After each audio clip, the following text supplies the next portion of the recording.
Okay, everybody, it is me, the Tour 24 here again from the Tour 24 Production Studios, and I am here again. And today I am going to be reviewing episode number 3 from Dusk to Dawn, the series, season 1.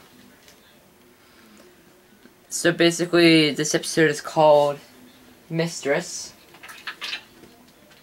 And the description of the episode simply reads, Richie struggles with his visions. Forced to stop at a motel, Seth makes a plan with Carlos to cross the border. At the same time, the Fullers suffer an RV breakdown that exposes deeper divisions in the family. Ranger Gonzalez seeks help from an expert. So, basically, basically deeper into an adaptation of, basically, like, the whole movie and stuff. But like they promised, it is basically getting it more into the backstories and stuff. So basically, it's like the movie adapted into a TV series, but with a twist. And this series had 10 episodes, and I don't know if this is true or not, but right now it's being said that they renewed for a second season with 13 episodes. And yeah. So first off, let me discuss basically Seth and Richie's side of the story. Pretty much well, they go to their hotel at the Dewdrop Inn, and basically the motel, and of course Richie is left in charge of watching the bank teller while Seth goes to get something to eat for them. So pretty much I got to discuss like the problems that Richie's having with his visions and stuff, and how he's seeing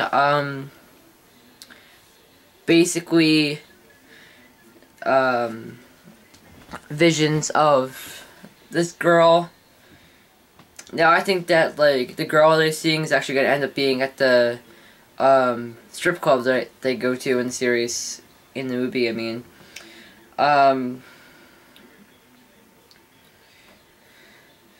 basically I'm guessing they're gonna basically be taking the characters from the show, I mean from the movie, adding them into the show. So you're probably gonna see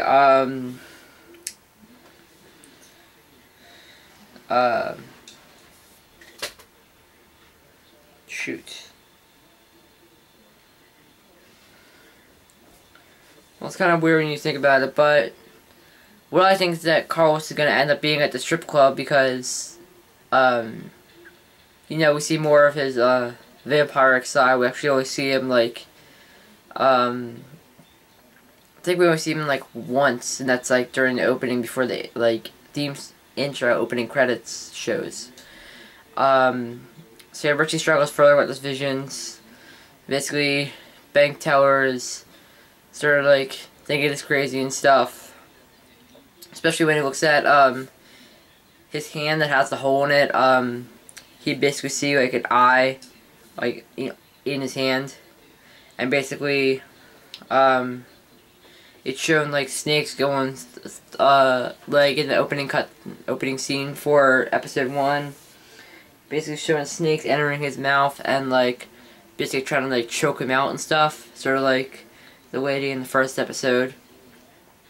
So it was kind of cool to see how they reused that and made it like happen to Richie. And then Seth's story is that like he goes to the Big Kahuna Burger and basically meets his old wife again. Basically some like, complications are driven, saying that like, you know, like Richie's dangerous and stuff, and Seth shouldn't be around Richie. And something about like when he goes to get food, he goes to pay and basically bullet shells come out. And just ironically, there just so happens to be a cop standing right behind him at the same time. but before the cop can even like think to arrest Seth, basically Seth's ex-wife holds him at gunpoint. But I will just say that like before that happened, she was like messing up his car, his Camaro that he had, with a bat. Actually, not a bat. It's a crowbar that she was messing it up with. Yeah, but anyways, basically, Seth returns home and found out that Richie basically killed the bank teller. Basically, scooped her eyes out, which is kind of creepy on my behalf. So yeah, pretty much the whole thing of the Gecko Brothers story, and then basically with the story of basically the Four family. You have the Four's RV breaking down, and basically it broke down near a bar, and Jacob goes in and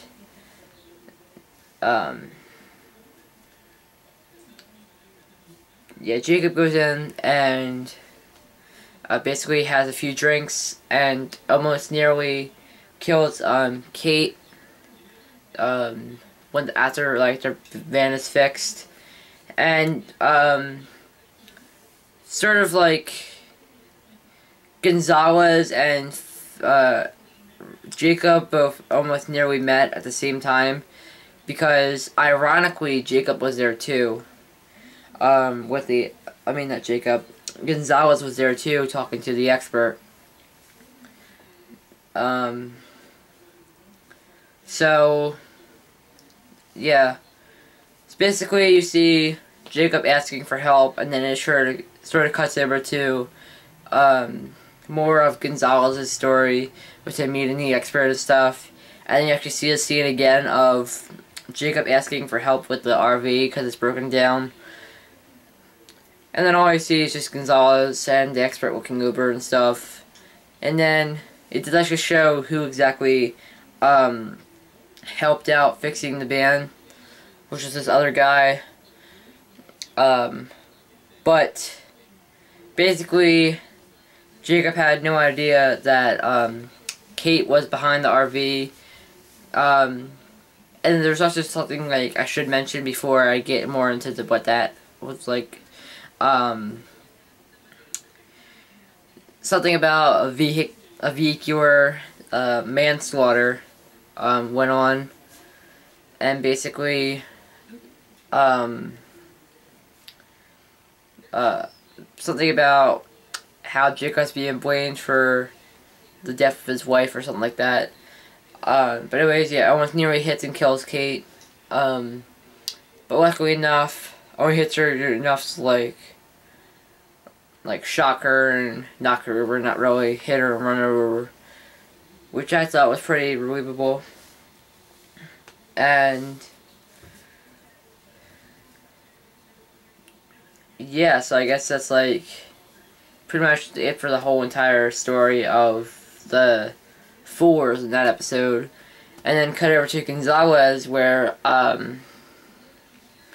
basically like he meets with the expert and stuff, and basically Gonzalez starts to discover like it's some sort of like bloodline, I guess you could say, of basically every single place that the Fours have been.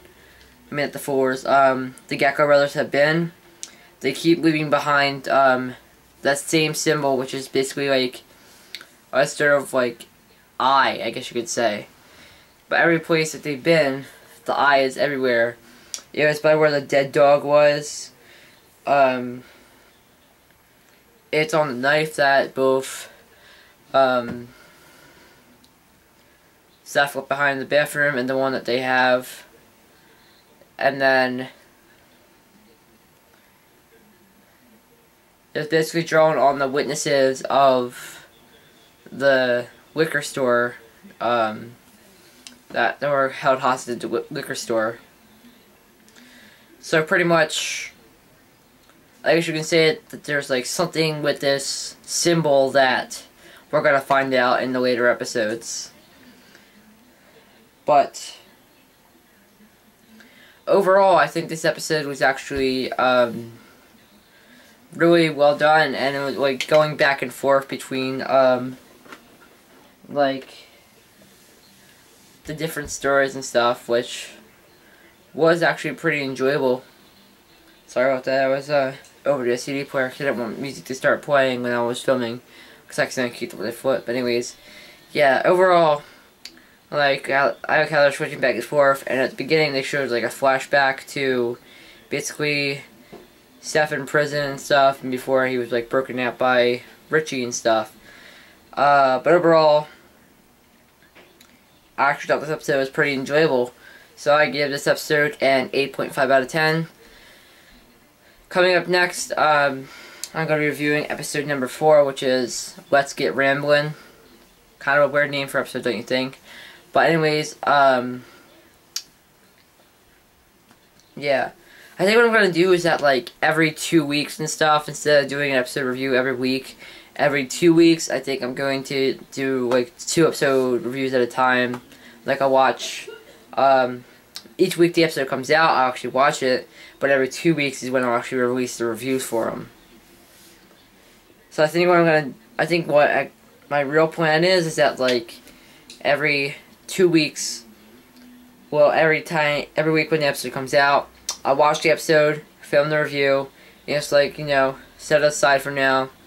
And then next week when the next episode comes, watch the episode, film the review, and then I'll officially upload both of those reviews so you guys can get, like, double features of the reviews at the same time. Just, like, as a way of basically, you know, giving back and stuff. And I think what I'm going to do as well is that, after episode 10, I think basically I'm going to review, like, the whole entire, like, first season of what I thought, this first season was like. And then hopefully reviewing the official movie, because I actually did see the movie, but I'm thinking of reviewing it, like, maybe after I'm done with the series, because I like to focus on one thing at a time. But anyways, that's going to do it, so, yeah, thanks for watching.